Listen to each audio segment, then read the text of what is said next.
Depuis le décès en 2008 de Sevan Wonderman, nous savions que nous entrions dans une phase de transition pour cette marque, puisque la fondation dont Corum appartenait n'avait aucune vocation d'investir et de développer une marque horlogère. Donc je savais que c'était une transition. Donc depuis son décès, nous avons réfléchi, analysé, entamé des démarches. C'est des processus qui prennent du temps.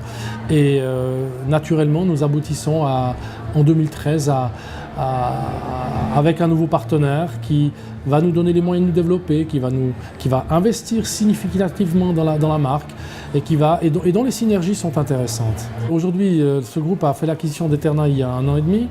Cette marque Eterna est une marque extrêmement intéressante, qui a une histoire fantastique, qui a des mouvements extraordinaires, et donc on connaît la taille critique, on sait que de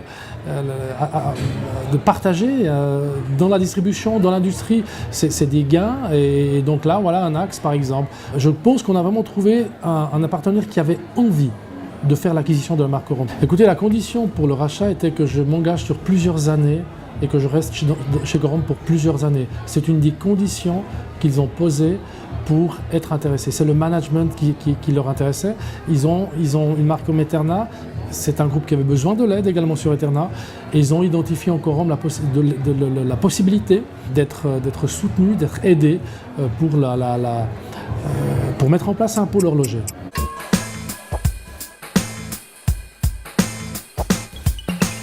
Admirals Cup, je dirais l'AC1 cette année va nous ouvrir un horizon qui est extrêmement intéressant. AC1, une montre sportive, 45 mm, taillée dans le titane, avec un design très novateur, puisqu'on a évolué, on a passé d'une boîte plus ronde contre cette boîte dodécagonale qui segmentait un peu plus, donc quelque chose d'intéressant. Le corps de Admirals Cup est quand même respecté. Et T-Bridge, évidemment T-Bridge que 2009 personne n'attendait, et cette montre T-Bridge chaque année, elle s'améliore chaque année, on règle des détails, une évolution esthétique, donc on en a une maturité maintenant sur ce produit qui est extraordinaire. Et cette T-Bridge, elle est en homme automatique, elle est en mécanique 3 jours réserve de marche, elle est en tourbillon volant, donc vraiment beaucoup de consistance.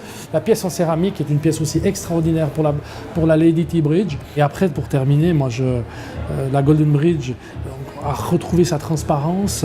Et les années font que la maturité des collections est de plus en plus pertinente, cohérente, et c'est une très très belle cuvée, ces produits 2013.